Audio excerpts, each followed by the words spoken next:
ఉదయం వీడియోలో మన ఫారిన్ మినిస్టర్ జైశంకర్ గారు రష్యా వెళుతున్నారు అని మాట్లాడాం. ఇప్పుడు ఈ వీడియో మాట్లాడుతున్న టైంలో అజిత్ దోవల్ గారు చైనా వెళ్తున్నారు. మీరు ఈ ఆటను చూశారు అనుకోండి, ఈ ట్రాప్ అంటే బ్రిక్స్ సమ్మిట్ రాబోతుందండి.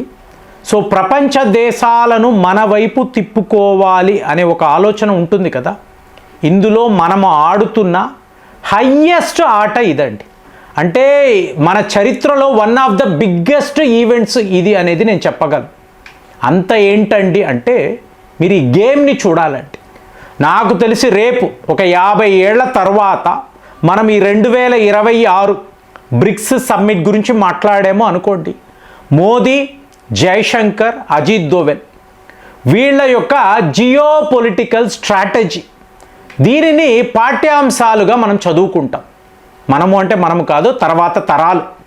సో అలాంటి ఒక ఆట మనము ఆడాల్సిన పరిస్థితి. ఎందుకు అంటే చెప్తున్నా కదా, మనకు కొన్ని టార్గెట్స్ ఉన్నాయి, వాటిని రీచ్ అవ్వాలి అంటే తప్పదండి. అది ఎలాంటి దేశాలు? ఒకవైపు రష్యా, ఇంకొక వైపు చైనా, అలాగే బ్రిక్స్లో ఉండే దేశాలు. ఇవాళ వార్తలు ఏమిటి? పాకిస్తాన్ వీళ్ళు అప్లికేషన్ను సబ్మిట్ చేశారు. మేము బ్రిక్స్ గ్రూపులో చేరతాము, మమ్మల్ని చేర్చుకోండి అని చెప్పి డైరెక్ట్గా వీళ్ళు చైనాకు ఇలాంటి ఒక అప్లికేషన్ ఇచ్చారు. మరి ఇప్పుడు ఏం జరుగుతుంది అంటే మొత్తము కూడా ఇండియా సెంట్రిక్ అండి, భారత్ సెంట్రిక్. సో మనము ఎలా అనుకుంటే పరిస్థితులు అలా మారవచ్చు.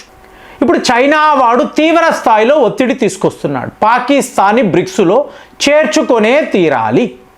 కానీ భారత్ వద్ద వీటో పవర్ ఉంటుంది కదా, నో అని అంటున్నాం. పాకిస్తాన్ ఈ గ్రూపులో ఉండడానికి వీలు లేదు, మేము ఒప్పుకోము అంటున్నాం. ఇక చైనా వాడు రష్యాను కూడా కన్విన్స్ చేయగలడు, భారత్ను చేయలేడు. సో అలాంటప్పుడు మనం ఆడుతున్న ఈ గేమ్ ఏమిటి అంటే, ఫస్ట్ చూడండి, జైశంకర్ గారు రష్యా వెళ్తున్నారు కదా. ఇక్కడ ఈయన ఎవరిని కలుస్తున్నారు? మామూలుగా మీరు చూసారంటే అక్కడ ఒక సెమినార్ అండి, ట్రేడ్, ఇన్వెస్ట్మెంట్, టెక్నాలజీ, దీనికి సంబంధించిన వ్యవహారం. ఇదే మీరు పత్రికల్లో చూస్తారు. కానీ బిహైండ్ ద కర్టెన్స్ ఒక స్టోరీ ఉంటుంది కదా, ఎప్పుడు ఇది తెలుసుకోవాలి కదా. ఈయన డెన్నిస్ మాంత్రోవ్ అనబడే ఒక వ్యక్తిని కలుస్తున్నారు. ఎవరు ఇతను అంటే రష్యా యొక్క డెప్యూటీ ప్రధానమంత్రి. సో మొన్న ఢిల్లీ వచ్చినప్పుడు ఈయన అజిత్ దోవల్ గారి గురించి 20 నిమిషాలు వెయిట్ చేసి ఆయన కలిసి తర్వాతే వెళ్ళాడు. సో ఇప్పుడు ఈయన ఎందుకు అంత క్రిటికల్?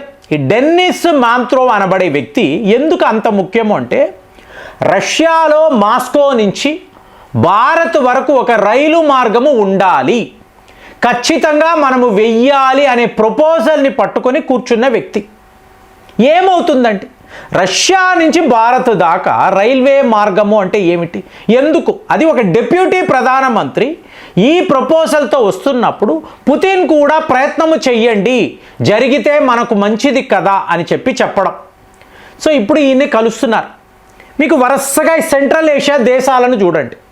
అంటే రష్యా నుంచి ఒక రైలు స్టార్ట్ అయ్యింది, ఆ రైలు మీకు నేరుగా తజికిస్తాన్ అనండి, ఆఫ్ఘనిస్తాన్ అనండి, అక్కడ నుంచి మీకు వాకాన్ కారిడార్ మీకు మెల్లగా భారత్లోకి.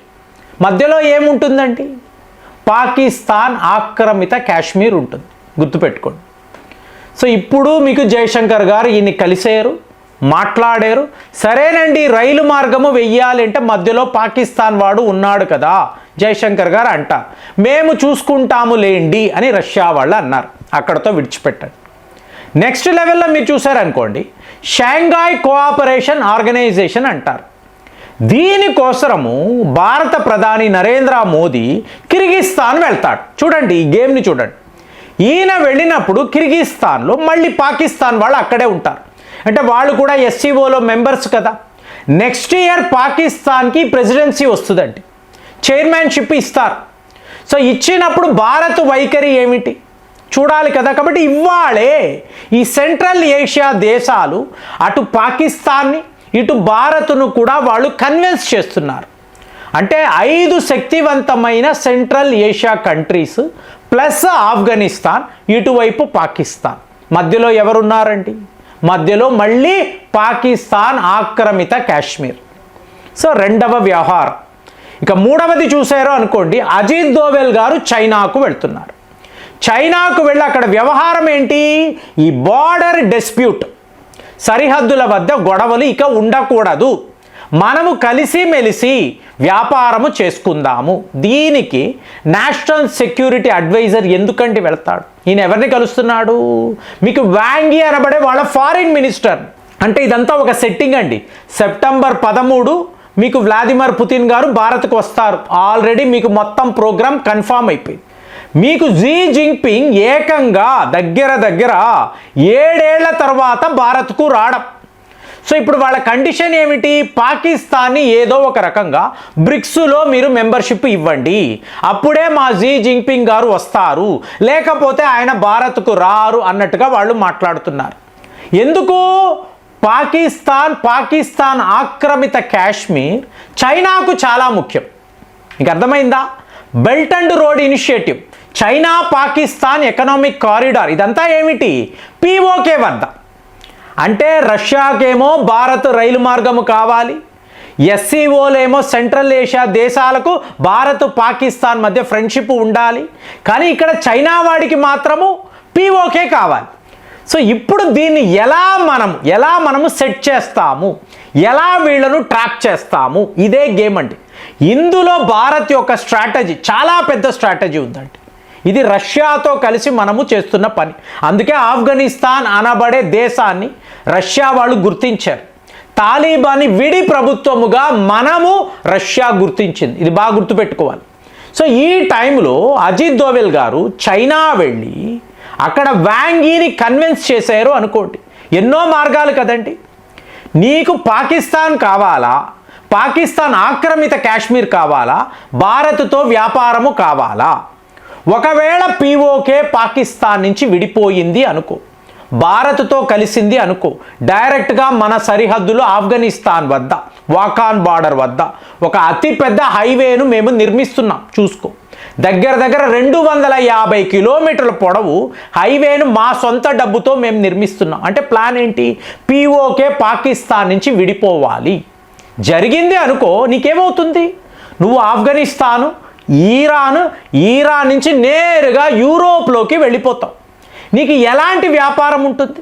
సో ఇవాళ బలూచిస్తాన్ లిబరేషన్ ఆర్మీ అను, అలాగే టీటీపీ అను, వీళ్ళు ఎవరూ కూడా నిన్ను ఈ ప్రాజెక్టు చెయ్యనివ్వరు. అదే నువ్వు భారత్తో కలిసేవో అనుకో, మాతో కలిసిపోయావు అనుకో, పాకిస్తాన్ అడుక్కు తినే దేశం. సో నీకు ఎంతంత అప్పులు ఇవ్వాలి? తిరిగి ఇవ్వట్లేదు కదా, వడ్డీలు కట్టడం లేదు. వాడి కోసం ఎందుకు తాపత్రయపడుతున్నావు? నువ్వు భారత్తో ఉండాలా, పాకిస్తాన్తో ఉండాలా? ఇదే ప్రశ్న సౌదీ అరేబియాని అడిగాం. అడుక్కు తినే ఒక దేశం ముఖ్యమా, ఒక ఎమర్జింగ్ ఎకానమీ ముఖ్యమా? ఎవరి శక్తి ఎంత మీకు తెలియదా? మరి ఎందుకు ఈ పిచ్చిగా ఆలోచిస్తున్నారు? ఒకవేళ చైనా వాడు ఇదంతా అర్థము చేసుకొని పాకిస్తాన్ని డంప్ చేసాడు అనుకోండి, గుర్తుపెట్టుకోండి ఫ్రెండ్స్, జీ జింగ్పింగ్ ఇంతవరకు ఈ పాకిస్తాన్ అనబడే దేశంలో ఆయన కాలు మోపలేదండి. ఎన్నోసార్లు ప్రోగ్రాంలు పెట్టుకున్నారు.